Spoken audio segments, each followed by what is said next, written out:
also representative of the Secretary General and head of the peacekeeping mission in the Democratic Republic of the Congo. Ms. Keita, go ahead.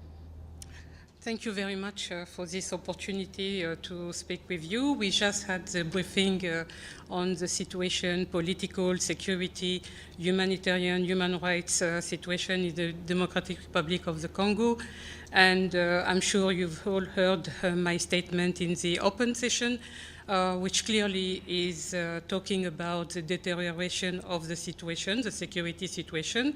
And this has an impact on the population and communities, and we are talking about more than 170,000 internally displaced people in that little, when I say little box, it's when we look into a map, it's like a little box, but it's huge territory anyway.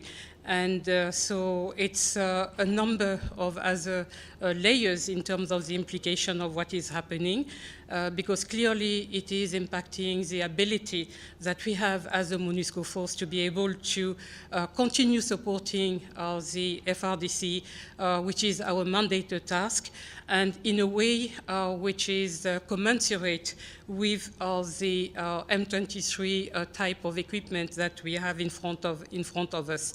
So this is one. And the second is that by the mere fact that the protection of civilians, which is our other core mandate, it is also impacted by the fact that in order to prevent Goma to be taken by M23, which was the situation back in 2012, we have brought a number of our forces in Petit Nord, and FRDC has also done the same. So which means that in Grand Nord, in Ituri, and other places in the country, forces have been depleted in order to fight M23. And that is really something which is concerning, because it means that in that time, ADF and Codeco and Zaire and other Mai groups are taking advantage of the vacuum that has been created by this situation, and this, which is worrisome, because we were having joint operations with FRDC as a MONUSCO force, and going even into unilateral type of operation, particularly in Ituri with Codeco. And this is how on 5th of April, we lost one of our Nepalese peacekeepers. And so looking at all of this, the question becomes, okay, what is the end game? When we are looking at the end game, it's really for M23 trying to get to the negotiation table, when clearly the year 22, where we are finding ourselves, is no longer the situation of 2012 or 2013. The country has evolved. My predecessor, Leila Zerougui, has worked very hard with the team, the entire team of MONUSCO, to come with the international community, the partners, the bilaterals, the multilaterals, to a place where lessons have been learned about how to go about disarmament, demobilization, and reintegration of armed groups. The President of the Republic last year has signed an ordinance which clearly stipulating that nowadays handling armed groups, they should not come with what we call the cahier des charges. They have to come ready to integrate what is called the PDDRCS, and this is with two principles that are extremely key, which is one, there is no amnesty, and second, there is no automatic integration into the security forces. So that is something where people are talking about the Nairobi process as a negotiation. I want to make sure that we understand it's not about negotiation, it's about consultations in order to get into the PDDRCS, not reopening getting into a table for negotiations. Finally, I think it's also important to remember that North Kivu and Ituri are under state of siege. So we were all advocating, including Congolese themselves in various levels, civil society, parliament, National Commission of Defense of the Parliament, Defense and Security, in order to recalibrate or to lift the state of siege in preparation of the elections for December 2023. So now with the situation in Petit Nord, it becomes even difficult to do that immediately. And the other piece attached to it is that while we had just had the electoral law reform setting the siege for the elections, the preparation of the elections, the voter registration may be impacted by the fact that we have these fights that are continuing in so many places. Edie, Associated Press. Thank you very much, Madam Kaita. You were just mentioning the Nairobi meeting. Can you tell us anything further about the deployment of a regional force and how it might interact or possibly clash with MONUSCO?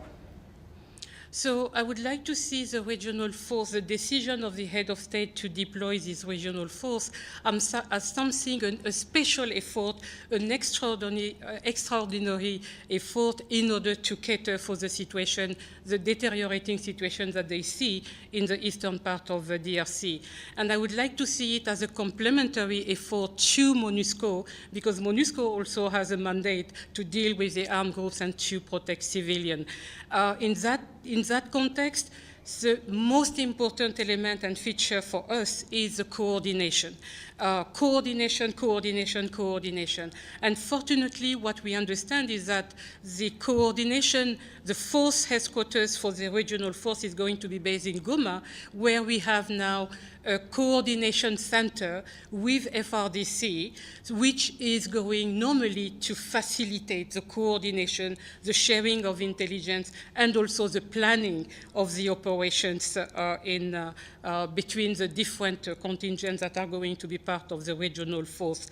Now, when we look at complementarity, we also need to, because we don't have yet the CONOPS, the concept of operation for the regional force.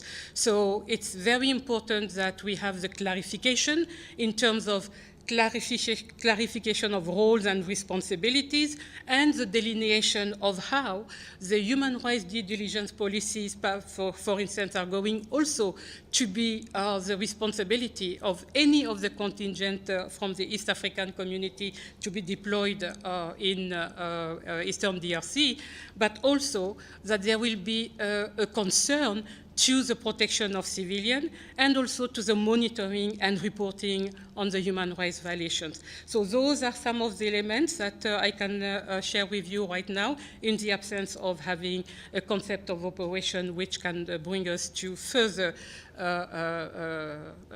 thinking on how best to harness and mutualize the efforts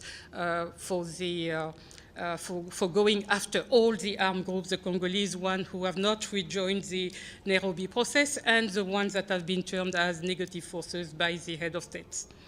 Just a quick follow-up. Is there any timetable for when the regional force, when this whole thing might start getting off the ground? Yeah. The information available to us as MONUSCO is that the force headquarters is going to be deployed by the end of July, and the deployment of the troops should be somewhere in the month of August. This is what we have. And it's going to be on a self-sustaining basis for now. This is also what we understand. But there is also already an indication that the international community and probably at some point the United Nations may be asked to provide support. Celia and then Philippe.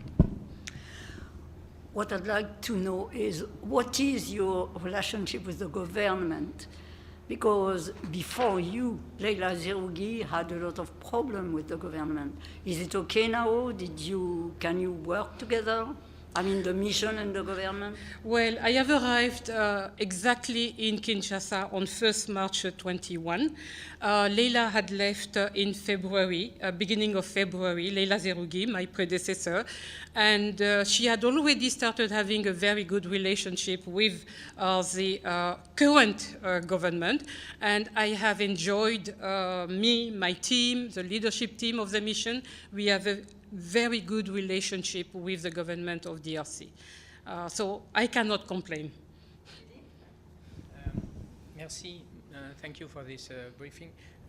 You talked during the meeting about the next summit between RDC and Rwanda in Luanda. Do you think it would be enough to stop the violence in the east part of the country? I believe that already, if there is a dialogue, dialogue is not broken.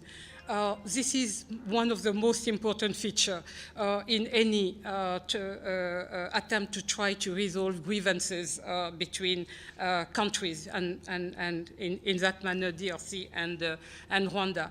But we need a combination of different layers of interventions and actions, and I would say we need the diplomacy level, we need the military level, we need the economic and the infrastructure level, so there is different aspects that have to be taken into consideration in terms of the grievances that we hear, and also, as I said, their diplomacy at different levels.